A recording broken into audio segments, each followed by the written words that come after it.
ये इकोनॉमी का सवाल है। आपके जेब लोग जीडीपी की थ्योरी की बात करते हैं, वो गलत बात करते हैं। जीडीपी का इस देश के लिए कोई मतलब नहीं है। मतलब यह है कि हम अंतिम व्यक्ति तक पहुंच रहे हैं कि नहीं पहुंच रहे हैं। सबका साथ सबका विकास में मोदी जी जा रहे हैं कि नहीं जा रहे हैं। हम जा रहे हैं और यही सत्य है। क्या सीन है। ये कटनेज साहब ने कहा कि जीडीपी को ही केवल बाइबिल मान लेना, रामायण और महाभारत मान लेना सत्य नहीं है और फ्यूचर में जीडीपी का कोई बहुत ज्यादा उपयोग नहीं होगा। क्या कहेंगे आप? देश की विकास दर का जो फिगर आया है वो बहुत ही चिंताजनक है। प्रधानमंत्री 2-3 महीने पहले जयपुर में आए थे प्रवासी भारतीय दिवस में और उन्होंने डंके की चोट पे कहा था कि 7% विकास दर होगा। अभी मार्च महीने में राज्यसभा के अंदर उन्होंने कहा था 7% होगा। यानी मार्च महीने तक अनुमान भी नहीं था भारत सरकार को कि क्या हालत होने वाली है और कल जब पता चला कि इतना नीचे गिर गए। मैंने कहा हिपोक्रेसी की भी सीमा होती है। देश की अर्थव्यवस्था अपने सबसे बुरे दौर से गुजर रही है। एक के बाद एक हर सेक्टर से निराश करने वाले आंकड़े सामने आ रहे हैं। मुझे ये बताइए, अभी तक ऑटोमोबाइल सेक्टर की बात थी कि भाई वहां मंदी है, टेक्सटाइल का नंबर आया, रियल एस्टेट का नंबर आया, आपने कहा ये तो 2-3 सेक्टर हैं। अब पता है क्या हो रहा है? इलेक्ट्रिसिटी सेक्टर में थर्मल पावर की और पूरी पावर सेक्टर की बात करूं, 133 थर्मल पावर स्टेशन बंद हो गए हैं। और बंद क्यों हुए हैं दर्शकों को मैं बता दूं।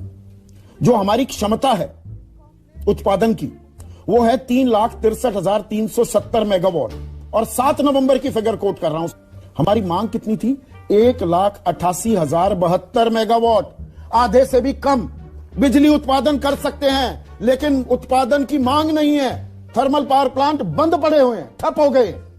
आप कहते हैं मंदी नहीं है? नहीं, तो ये आपके आंकड़े बिल्कुल ठीक हैं। बिल्कुल ठीक हैं। सर एक बात करें बाबा, आप दीजिए, सारे चैनल, हिंदुस्तान के मीडिया चैनल जो हैं, कोई राम मंदिर चला रहा है, कोई महाराष्ट्र चला रहा है, मतलब आप नेगेटिव सेक्टर में क्यों जा रहे हो? हम नेगेटिव सेक्टर में। ये खबर तो सबको मालूम है। ये खबर मालूम है? और जनता नहीं मालूम है जनता को, नहीं मालूम है। राम मंदिर करते रहिए, हिंदू मुसलमान करते रहिए, 370 करते रहिए। कौन भुगतेगा? इकोनॉमी अगर वीकर है तो जनता को, मतलब सवाल ना पूछे जाए। ये कमाल की बात हो रही है।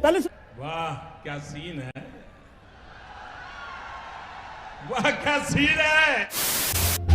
सबसे पहले देश की अर्थव्यवस्था से जुड़ी सबसे बड़ी खबर। आज भारत की अर्थव्यवस्था की विकास दर के नए आंकड़े आए हैं और आपको जानकर खुशी होगी कि आपके देश की अर्थव्यवस्था तेज गति से बढ़ रही है।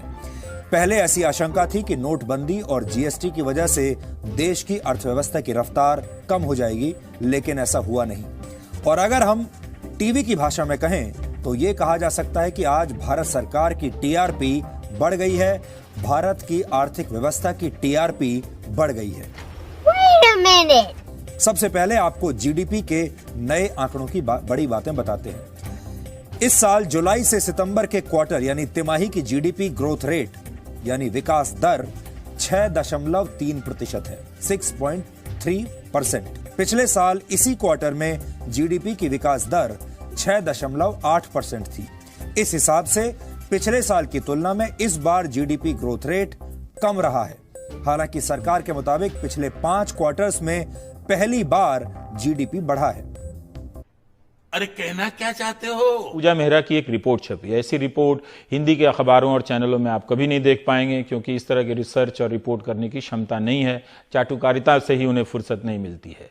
पूजा मेहरा ने सरकार के बनाए एक टास्क फोर्स की रिपोर्ट का अध्ययन किया और इसके आधार पर पूजा मेहरा की रिपोर्ट कहती है कि नोटबंदी के बाद कंपनियों के निवेश में 60% की कमी आ गई। 2016-17 में कुल निवेश 10,33,847 करोड़ का हुआ था, जो 2017-18 में यानी नोटबंदी के बाद सीधा घटकर 4,25,051 करोड़ पर आ गया। सरकार के एजेंडे में सुधार, आर्थिक सुधार सबसे ज्यादा इंपॉर्टेंट है। तो वित्त मंत्री निर्मला सीतारमण इस वक्त देश को ये बता रही थी कि अभी तक जो फैसले लिए गए हैं वो आने वाले वक्त में देश के लिए बढ़िया साबित होंगे।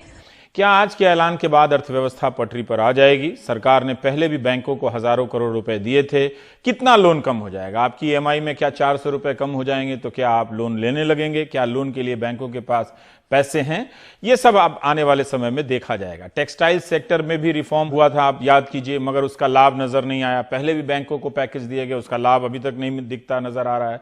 अर्थव्यवस्था के संकट की खबरें अलग अलग सेक्टरों से आ रही हैं। यह भी पहली बार जैसा है जब अलग अलग सेक्टर के लोग अखबारों में विज्ञापन दे रहे हैं कि उनके यहाँ संकट गहरा गया है। आपने इंडियन एक्सप्रेस में नॉर्दर्न इंडिया स्पिनिंग मिल के विज्ञापन देखे होंगे। लेकिन आज जरा बात इसी पर हो जाए। सवाल ये कि क्या देश अर्थव्यवस्था के सबसे बुरे दौर से गुजर रहा है? क्या इस हालत के लिए कांग्रेस जिम्मेदार है? मेरा सीधा सवाल यही कि आज अर्थव्यवस्था के हाल पर क्या कांग्रेस जिम्मेदारी लेगी? और सबसे बड़ी आर्थिक बदहाली क्या कांग्रेस की नीतियों का नतीजा है?